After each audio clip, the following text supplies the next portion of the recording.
नमस्कार साथियों, आप सभी का स्वागत है। आज हम सामाजिक प्रक्रिया के बारे में चर्चा करेंगे। सामाजिक प्रक्रिया का अर्थ, परिभाषाएं, विशेषताएं, सामाजिक प्रक्रिया के जो स्वरूप हैं वो कितने प्रकार के होते हैं, विभिन्न सामाजिक क्रिया के जो स्वरूप हैं उनमें अंतर क्या है, जैसे संघर्ष और प्रतिस्पर्धा में क्या अंतर है, सात्मीकरण और प्रसंस्कृतिकरण में क्या अंतर है, और इस क्लास के अंत में महत्वपूर्ण प्रश्न जो बनते हैं उन पे चर्चा करेंगे।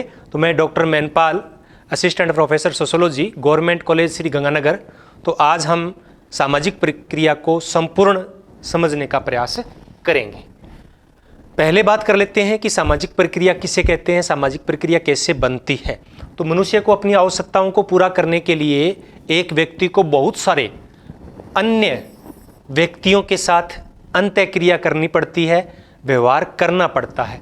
तो ये अंतःक्रिया या व्यवहार के जो स्वरूप बन जाते हैं इनको ही हम सामाजिक प्रक्रिया कहते हैं। जब हम किसी दूसरे के साथ अंतःक्रिया करते हैं तो हमारा व्यवहार है वो अलग अलग प्रकार का होता है। किसी के साथ हम बड़े प्रेम से पेश आते हैं, किसी के साथ हमारा झगड़ा हो जाता है।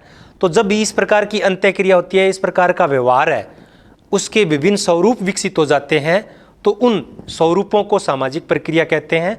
और जॉर्ज सिमेल ने तो अपनी समाजशास्त्र की परिभाषा में यही कहा है कि समाजशास्त्र सामाजिक अंतःक्रिया के विभिन्न स्वरूपों का अध्ययन है। याद होगा कौन सा संप्रदाय था, वो समन्वयात्मक था या फिर स्वरूपात्मक था। तो स्वरूपात्मक संप्रदाय सामाजिक क्रिया, सामाजिक अंतःक्रिया को विशेष महत्व देता है।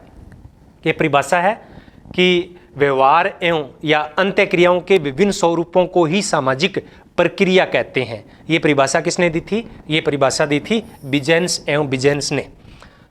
उदाहरण के तौर पे हम किसी के साथ सहयोग होता है, संघर्ष होता है, समायोजन है, प्रसंस्कृतिकरण है, प्रतिस्पर्धा है, तो ये सब सामाजिक प्रक्रियाएं हैं। गिलीन एवं गिलीन ने सामाजिक प्रक्रिया के बारे में विस्तार से लिखा है। इन्होंने कहा है कि सामाजिक प्रक्रिया की शुरुआत है वो कहाँ से होती है? सामाजिक अंतःक्रिया से होती है। कहाँ से होती है? सामाजिक अंतःक्रिया से होती है।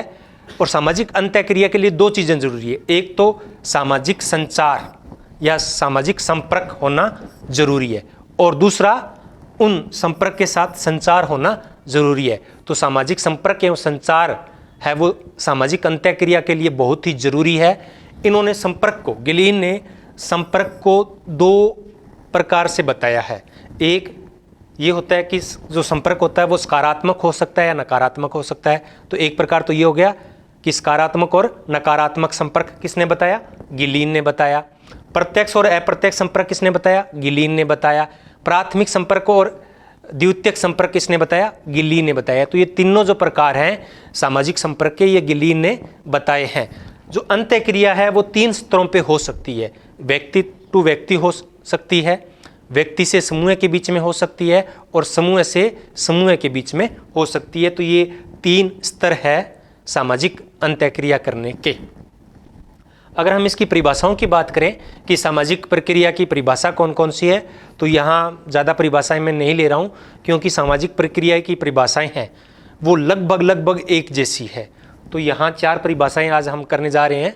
नंबर एक है डॉसन एवं गेटिस के अनुसार सामाजिक अंतःक्रिया एक प्रक्रिया है जिसके द्वारा मनुष्य एक दूसरे के मस्तिष्क में प्रविष्ट होता है।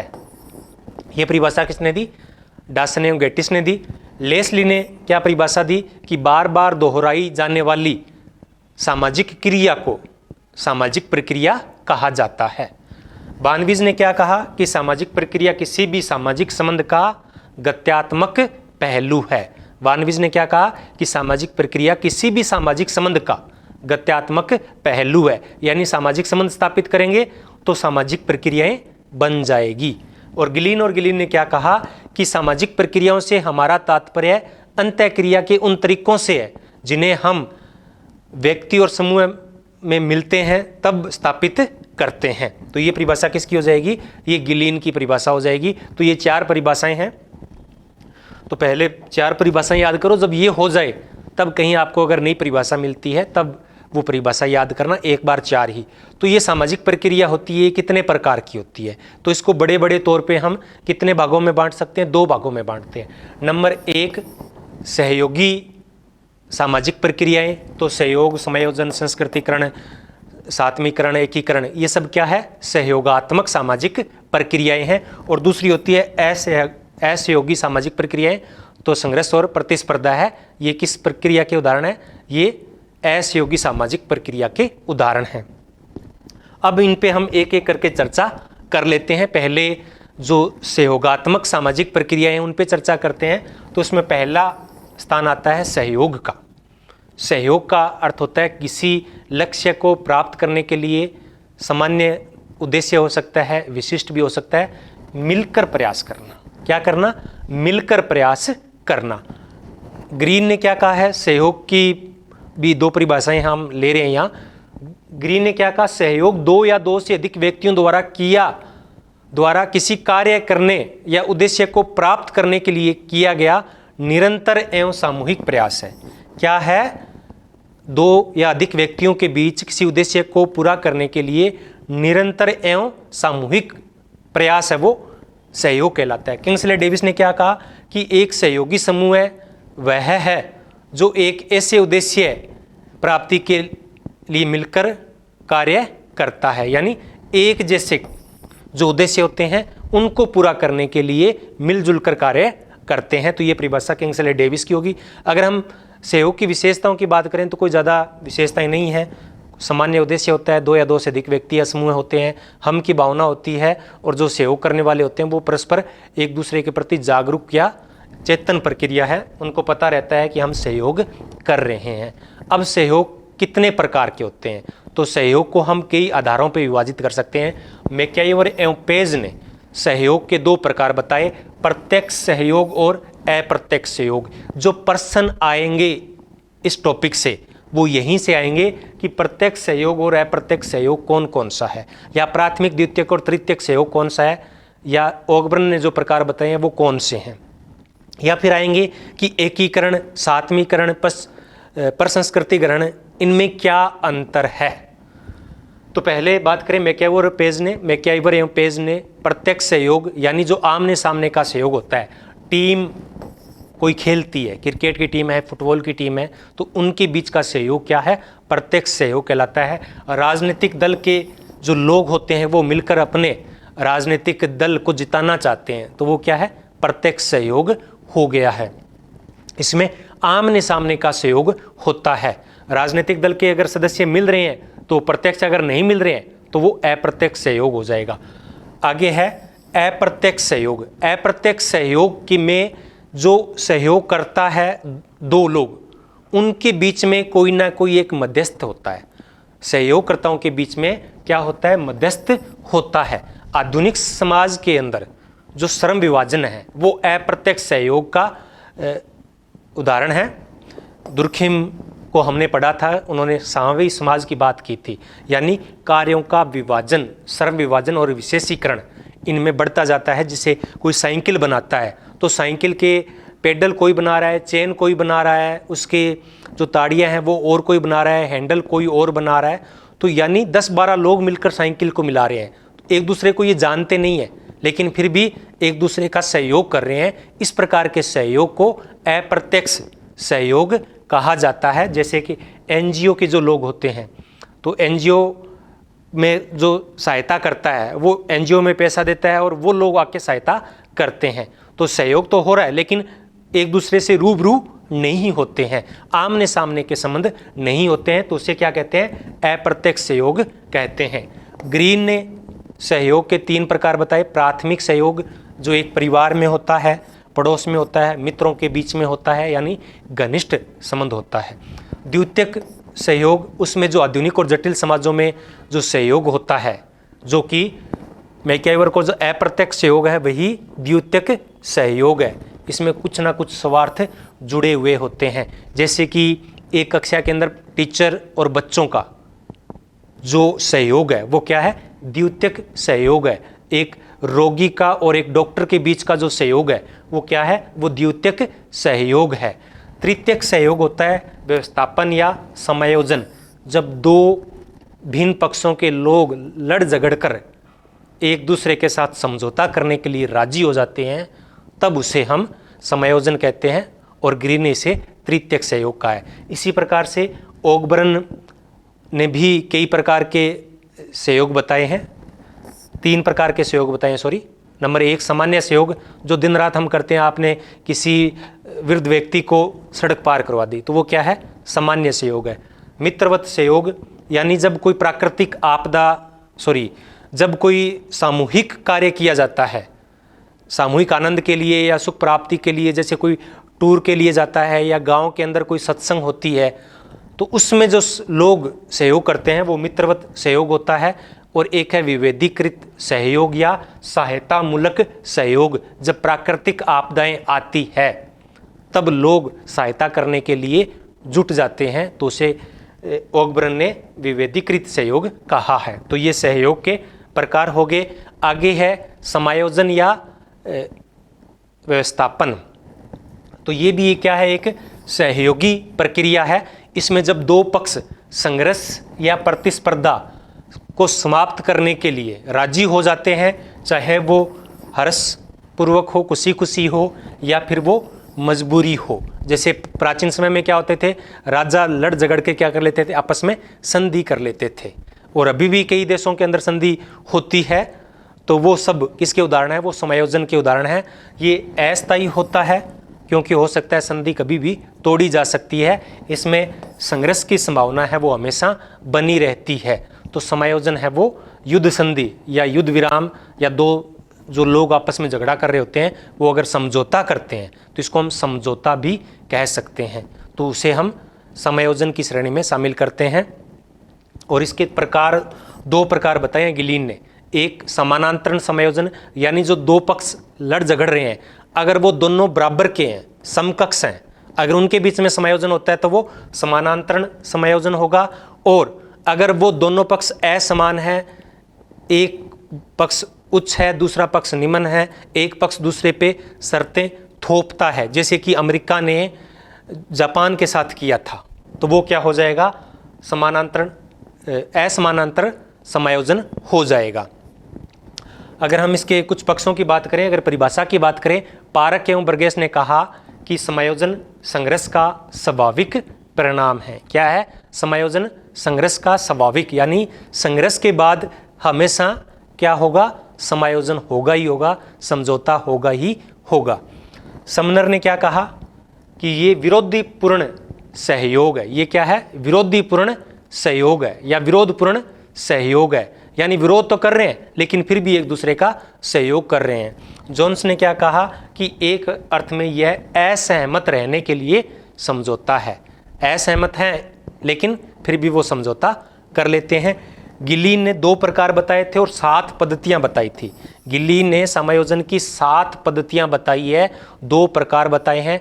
7 पद्धतियां क्या है, बल प्रयोग के द्वारा समायोजन किया जा सकता है, समझौते के द्वारा, पंचायत के द्वारा, सहिष्णुता के द्वारा, स्तर अगर परिवर्तन, अगर कोई दूसरा पक्ष मजबूत है तो वो परिवर्तन अवस्थिर कर लेता है, शुद्धिकरण और युक्तिकरण। ये 7 समायोजन की पद्धतियां हैं जो गिलीन ने बताई है और 2 प्रकार बताए हैं, समानांतरण और असमानांतरण समायोजन। तो ये तो बात हो गई समायोजन की। अब कुछ सहयोगी प्रक्रियाएं और है। नंबर 1 है प्रसंस्कृतिकरण, नंबर 2 आत्मसात्मीकरण और नंबर 3 एकीकरण। इनमें आप उलझ सकते हैं, इनको थोड़ा सा ध्यान से समझने की आवश्यकता है। प्रसंस्कृतिकरण क्या होता है कि जैसे कि नाम से पता चल जाता है, पर यानी दूसरे की संस्कृति को ग्रहण करना। तो जब 2 या 2 से अधिक संस्कृतियों के बीच में संपर्क होता है तब वो दोनों एक दूसरे की सांस्कृतिक तत्वों को आपस में आदान प्रदान करते हैं, यानी दोनों संस्कृति है वो चेतन या अचेतन रूप से सांस्कृतिक तत्वों का आदान प्रदान करती है। यानी ये क्या है, द्विआयामी प्रक्रिया है। ऐसा नहीं कि एक ही संस्कृति है वो दूसरे की तत्वों को ग्रहण कर रही है। तो दोनों संस्कृतियां एक दूसरे के सांस्कृतिक तत्वों को ग्रहण करती है और अपना अस्तित्व बनाए रखती है, यानी खुद का अस्तित्व बनाए रखती है। तो उसे प्रसंस्कृति ग्रहण कहते हैं। जैसे कि पश्चिमीकरण है, तो पश्चिमीकरण में क्या है कि भारत में जब अंग्रेज आए तब हमने बहुत सारी चीज़ों को अंग्रेजों से सीखा, तो इसको हम क्या कहते हैं, प्रसंस्कृति ग्रहण। लेकिन ऐसा नहीं है अंग्रेज़ों ने भी भारतीयों से कुछ सीखा। आज भी हमारे जो व्यंजन है वो पश्चिम देशों में उपयोग किए जाते हैं। तो ये क्या है, प्रसंस्कृतिकरण का ग्रहण का उदाहरण है, प्रसंस्कृति ग्रहण का उदाहरण है। दूसरा है आत्म सात्मीकरण या सात्मीकरण। इसमें क्या होता है कि दोनों संस्कृतियां जब मिलती है तो दोनों के तत्व आपस में नहीं मिलते हैं। जो मेजबान संस्कृति होती है, यानी कोई संस्कृति या जो समुदाय बाहर से आता है, जैसे भारत के अंदर बहुत सारे आक्रमण हुए थे अति प्राचीन काल में, हुण आए, शक आए, बहुत सारे लोग आए थे। तो वो क्या है कि भारतीय संस्कृति में आकर अपनी संस्कृति भूल गए, यानी मेजबान कौन था, भारत था। तो उन्होंने अपनी संस्कृति को भूलकर पूर्णतः भारतीय संस्कृति को अपना लिया। यानी मेजबान संस्कृति है उसके सांस्कृतिक तत्वों को इतना ग्रहण करना कि उनकी स्वयं की पहचान समाप्त हो जाती है, उनकी जो संस्कृति है वो लुप्त हो जाती है। तो उसे आत्म सात्मीकरण कहते हैं, सात्मीकरण उसे कहते हैं। ये कुछ अर्थों में प्रसंस्कृति ग्रहण के विपरीत है और कुछ अर्थों में समानता भी इसमें मिलती है। जैसे कि पूर्णतः जब मिलती है तो कुछ ना कुछ तत्व है उसके दूसरी संस्कृति में भी जाते हैं, तो वो फिर कुछ समानता उसमें मिलती है। लेकिन वैसे अवधारणा के तौर पे ये प्रसंस्कृति ग्रहण के विपरीत है और ये अचेतन प्रक्रिया क्या है, ये अचेतन प्रक्रिया है। इसमें चेतन प्रक्रिया ये क्या है, प्रसंस्कृति ग्रहण क्या है, चेतन प्रक्रिया है। इसमें वो पता रहता है कि हम एक दूसरे के सांस्कृतिक तत्वों को ले रहे हैं। इसमें क्या होता है, धीरे धीरे वो खुद समाप्त हो जाती है। तो ये अचेतन प्रक्रिया है। एक है एकीकरण।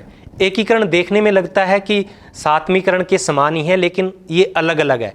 सात्मीकरण में एक संस्कृति पूर्णतः लुप्त हो जाती है, लेकिन एकीकरण में क्या होता है कि दो या दो से अधिक संस्कृति जो एक साथ रहती है वो अपने आपसी मतभेदों को बुलाकर मिलकर कार्य करती है। आपसी मतभेद भूल जाते हैं और मिलकर कार्य करती है। जैसे कि एग्जाम्पल के तौर पे हम कहें कि जब भी भारत में विदेशी कोई आक्रमण होता है तो भारत में बहुत सारी संस्कृति एक साथ रहती है, अलग अलग धार्मिक संप्रदाय या पंथ के लोग एक साथ रहते हैं, उन सब की अलग अलग संस्कृति है। हो सकता है वो आपस में झगड़ते रहें, लेकिन जैसे ही विदेशी कोई आक्रमण की बात आती है तो पूरा देश एक हो जाता है, यानी वो अपने आपसी मतभेद भुलाकर मिलकर कार्य करते हैं। तो इसको हम कहते हैं एकीकरण। तो ये सहजातीयकरण नहीं है, ऐसा नहीं है कि एकीकरण में सारे एक जैसे हो गए हैं, एक जैसे नहीं होते हैं, वो अलग अलग रहते हैं। तो ये गिलीन ने कहा है कि यह सहजातीकरण न होकर संगठित होना है। इसमें सामान्य लक्ष्य होता है, ये प्रक्रिया अस्थायी होती है। जैसे ही विदेशी आक्रमण का खतरा टला, वापस में वही लड़ाई झगड़े शुरू हो जाते हैं। तो इसमें क्या होता है एकीकरण में कि प्रत्येक संस्कृति अपनी पहचान कायम रखती है, और सात्मीकरण में क्या होता है कि संस्कृति है उसकी पहचान समाप्त हो जाती है, एक संस्कृति लुप्त हो जाती है, केवल दूसरी संस्कृति रहती है। इसे हम बहुलवादी जो समाज होते हैं, बहुलवादी समाज कौन से होते हैं, जहाँ विभिन्न संस्कृतियों के लोग एक साथ रहते हैं, वहाँ एकीकरण बहुत महत्वपूर्ण होता है। तो ये सहयोगात्मक सामाजिक प्रक्रियाएं थी। अब है असहयोगात्मक सामाजिक प्रक्रिया, जिसमें नंबर 1 आता है संघर्ष का। इसे हम शत्रुतापूर्ण व्यवहार भी कह सकते हैं। सहयोग में मित्रवत व्यवहार होता है, कुछ मायनों को छोड़कर, समायोजन को छोड़कर, और इसमें क्या होता है शत्रुतापूर्ण व्यवहार होता है। बिल्कुल एक दूसरे को मरने पे आमादा लोग हैं वो हो जाते हैं। तो ये एक चेतन प्रक्रिया है। जब हम किसी के साथ झगड़ा करते हैं तो हमें पता रहता है कि हम क्या करने जा रहे हैं, और ये अनिरंतर चलने वाली प्रक्रिया। ऐसा नहीं है कि संघर्ष है वो हमेशा चलता रहेगा तो शीघ्र ही दोनों पक्ष है वो समाप्त हो जाएंगे। तो ये चेतन प्रक्रिया है, लेकिन अनिरंतर प्रक्रिया है, जो एक दूसरे को हिंसा, आक्रमण, विरोध के माध्यम से चोट पहुंचाती है या चोट पहुंचाने की कोशिश करती है। तो इसको हम कह सकते हैं हिंसा की धमकी देना या फिर हिंसक गतिविधियों में संलग्न हो जाना। गिलीन ने क्या परिभाषा दी है कि संघर्ष एक सामाजिक प्रक्रिया जिसमें व्यक्ति या समूह अपने उद्देश्यों को प्राप्त करने के लिए विरोधी को हिंसा या हिंसा की धमकी का प्रयोग करता है। किसने कहा, गिलीन ने कहा। ग्रीन ने क्या कहा, संघर्ष किसी अन्य व्यक्ति अथवा व्यक्तियों की इच्छाओं को जानबूझकर उसका विरोध करना है, उसकी इच्छाओं को रोकना है, उसे शक्ति से पूर्णतः पराजित करना है। किम्बाल यंग ने कहा क्या? युद्ध संघर्ष का सबसे हिंसात्मक रूप है। युद्ध संघर्ष का सबसे अधिक हिंसात्मक रूप है। किसने कहा? किम्बाल यंग ने कहा। तो मैक्याइवर एवं पेज ने संघर्ष के दो प्रकार बताए हैं, प्रत्यक्ष और अप्रत्यक्ष। प्रत्यक्ष संघर्ष और अप्रत्यक्ष संघर्ष, जैसे कि शीत युद्ध होता है। और डेविस ने दो प्रकार बताए, आंशिक संघर्ष और पूर्ण संघर्ष। आंशिक में क्या होता है? जैसे भारत और चाइना के बीच में हो रहा है, कभी गलवान घाटी में हो जाता है, कभी तवांग घाटी में हो जाता है, तो ये क्या है? आंशिक है। और जो रूस और यूक्रेन के बीच में संघर्ष हो रहा है वो क्या है? पूर्ण संघर्ष है। अब इसमें प्रत्यक्ष में, चलो प्रतिस्पर्धा में आएगा वो। आगे है प्रतिस्पर्धा। प्रतिस्पर्धा शांतिपूर्ण संघर्ष है। ये किसने कहा? मैक्स वेबर ने कहा। प्रतिस्पर्धा शांतिपूर्ण संघर्ष है, यानी वो उनके हित तो एक दूसरे के विरोधी हैं, लेकिन शांतिपूर्ण तरीके से वो अपने हितों को पूरा करना चाहते हैं। इसमें हिंसक भावना नहीं होती है। तो जब संसाधन सीमित होते हैं और उनको प्राप्त करने वाले अधिक होते हैं तो प्रतिस्पर्धा की शुरुआत होती है। जैसे कि अभी आप नेट की तैयारी कर रहे हैं या पीजीटी की तैयारी कर रहे हैं, तो उसमें क्या होता है कि पद कम है, उनको प्राप्त करने वाला ज़्यादा है, और जो संबंध होते हैं इसमें क्या होते हैं? अवैयक्तिक होते हैं। कुछ नियमों को पालना उसमें करनी पड़ती है, तो इसे हम प्रतिस्पर्धा कहते हैं। इससे प्रतिस्पर्धा की शुरुआत होती है। बिजेंस ने क्या कहा कि दो या अधिक व्यक्तियों में समान उद्देश्य को पाने के प्रयत्न को प्रतिस्पर्धा कहते हैं, जो इतना सीमित है कि सब उसमें हिस्सा नहीं ले सकते। सब उसमें हिस्सा नहीं ले सकते, यानी पद सीमित है, सारे के सारे तो उसको प्राप्त नहीं कर सकते, इसलिए प्रतिस्पर्धा उनमें होती है। प्रतिस्पर्धा है वो दो प्रकार की होती है। व्यक्तिक प्रतिस्पर्धा, जैसे कि कुश्ती है, शतरंज है, जिसमें दो या अधिक व्यक्ति आपस में व्यक्तिगत कोई गेम खेल रहे होते हैं। और अव्यक्तिक में क्या होता है कि दो या दो से अधिक समूह के अंदर प्रतिस्पर्धा कर रहे होते हैं। जैसे कि कोई वर्ल्ड कप होता है, चाहे क्रिकेट का हो, फुटबॉल का हो, तो उसमें क्या होता है 11 लोग इधर हैं और 11 लोग इधर हैं, तो वो क्या हो जाएंगे? वो अव्यक्तिक प्रतिस्पर्धा है। और जब कुश्ती होती है तो वो दोनों एक दूसरे के आमने सामने होते हैं, तो उसको व्यक्तिगत प्रतिस्पर्धा कहा जाता है। आगे है संघर्ष एवं प्रतिस्पर्धा में अंतर क्या है? तो बहुत सारे अंतर है, तो उन सबको हमें पढ़ने की आवश्यकता नहीं है। जो मुख्य अंतर है वो हम पढ़ लेते हैं। संघर्ष व्यक्तिक एवं अनिरंतर है। संघर्ष व्यक्तिक एवं अनिरंतर है, जबकि प्रतिस्पर्धा अव्यक्तिक एवं निरंतर प्रक्रिया है। ये किसने कहा? ये पारक एवं बर्गेस ने कहा। इसके अंदर हिंसा की भावना होती है, इसमें हिंसा की भावना नहीं होती है, अहिंसा की भावना होती है। ये एक चेतन प्रक्रिया है, ये एक अचेतन प्रक्रिया है। इसमें नियमों का पालन नहीं किया जाता है और इसमें नियमों का पालन किया जाता है। और जिस दिन प्रतिस्पर्धा में नियमों का पालन नहीं किया जाता है, वो प्रतिस्पर्धा किस में बदल जाती है? वो संघर्ष में बदल जाती है। जैसे कि राजनीतिक दल सत्ता प्राप्त करने के लिए एक दूसरे के साथ प्रतिस्पर्धा करते हैं। इनके कुछ नियम होते हैं कि वोट को गोपनीय रखा जाएगा, किसी पे प्रेशर नहीं डाला जाएगा कि आप किस पार्टी को वोट देंगे। लेकिन बंगाल के अंदर क्या होता है कि ये जो प्रतिस्पर्धा है वो संघर्ष में बदल जाती है। तो प्रतिस्पर्धा जैसे ही नियमों की पालना नहीं की जाती है और उसमें हिंसा की भावना आ जाती है, वो किस में बदल जाती है? संघर्ष में परिवर्तित हो जाती है। ये विरोधी को नुकसान पहुंचाया जाता है, इसमें अपना फायदा तो देखा जाता है लेकिन दूसरे को नुकसान पहुंचाया जाता है, और प्रतिस्पर्धा में केवल अपने स्वार्थों की पूर्ति की जाती है। अब ये जितनी भी सामाजिक प्रक्रियाएं हैं ये किस प्रकार से बनती है? तो देखो, जब दो या दो से अधिक संस्कृति के लोग एक साथ आते हैं तो सबसे पहले क्या होता है? उनमें संपर्क होता है। उनमें क्या होता है? संपर्क होता है।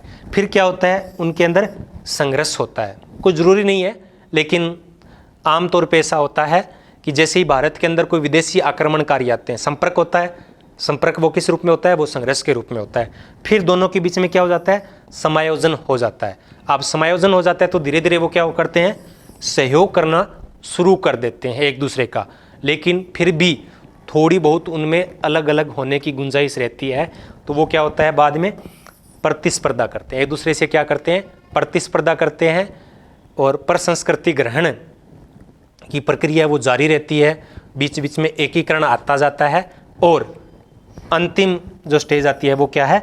आत्मसातीकरण की होती है। दोनों एक दूसरे से पूर्णतः मिल जाती है। तो ये हमारा टॉपिक था सामाजिक प्रक्रियाएं। अब कुछ महत्वपूर्ण प्रश्न हैं, कुल 30 प्रश्न लिए हैं हमने, तो मैं इनके आंसर आपको यहाँ नहीं बताऊँगा।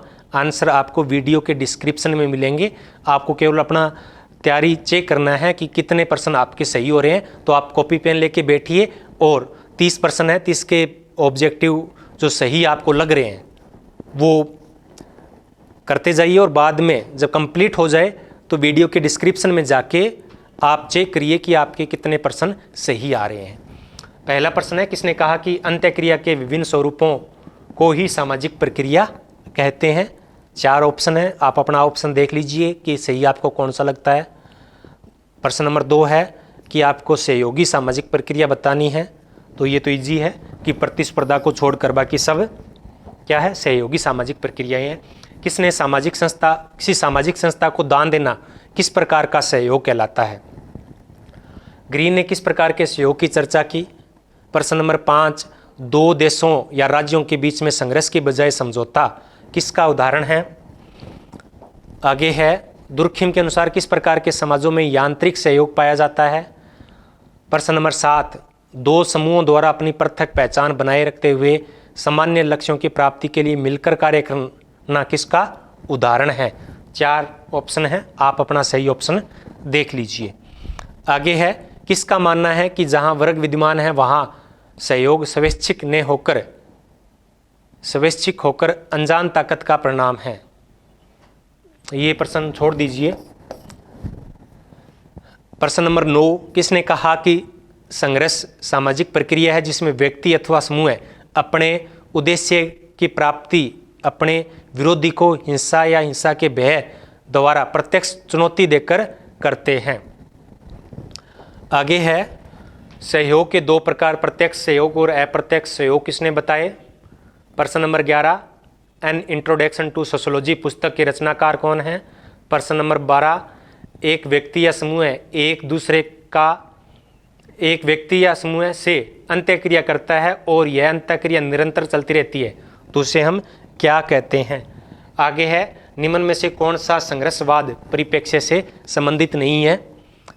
प्रश्न नंबर 14, असहयोगी सामाजिक प्रक्रिया निम्न में से शामिल नहीं है? प्रश्न नंबर 15, किसी समान लक्ष्य के लिए विभिन्न व्यक्तियों या समूहों का परस्पर मिलकर कार्य करना ही सहयोग कहलाता है? ये सहयोग की परिभाषा किसने दी है? आगे है कि पति पत्नी के मध्य होने वाला संयोजन किस प्रकार का संयोजन कहलाएगा? प्रश्न नंबर 17, वह प्रक्रिया जिसमें विपरीत सांस्कृतिक तत्व अपना स्वतंत्र स्वरूप खोकर पूर्णतया दूसरी संस्कृति में घुल मिल जाते हैं तो उसे क्या कहते हैं? 18, समाज संघर्ष द्वारा पार किया हुआ सहयोग है, ये कथन किसका है? सहयोग की विशेषताएं कौन सी है? प्रश्न नंबर 20, सहयोग एवं संघर्ष के मध्य सामंजस्य की स्थिति क्या कहलाती है? प्रश्न नंबर 21, निम्नलिखित में से कौन सी विशेषता प्रतिस्पर्धा की नहीं है? प्रश्न नंबर 22, तृतीयक सहयोग का सर्वोत्तम उदाहरण है? प्रश्न नंबर 23, औद्योगिक एवं सामूहिक एकता वाले समाजों में होने वाला सहयोग प्राय होता है, किस प्रकार का होता है? प्रश्न नंबर 24, निम्नलिखित में से किसका मानना है कि प्रतिस्पर्धा शांतिपूर्ण संघर्ष है? आगे है 25 number, the function of conflict पुस्तक किसके द्वारा रचित है? प्रश्न नंबर 26, निम्न में से कौन सी विशेषता संघर्ष की है? प्रश्न नंबर 27, किसी टीम के खिलाड़ियों के मध्य जो सहयोग होता है उसको क्या कहते हैं? आगे है समस्तरीय विस्थापन और विषम स्तरीय विस्थापन में का वर्गीकरण है वो किसने दिया? प्रश्न number 29 N analysis of modern society पुस्तक किसके द्वारा लिखी गई है? और प्रश्न नंबर 30 किसने कहा कि अब तक का इतिहास है वो वर्ग संघर्ष का इतिहास है? तो ये सामाजिक प्रक्रियाएं थी। कल हम मूल्य एवं मानदंड पे चर्चा करेंगे। अगर आपने वीडियो को लाइक नहीं किया है तो ज़रूर करना और चैनल को सब्सक्राइब ज़रूर करना। आपने इतने प्रेम से सुना इसलिए सभी का धन्यवाद।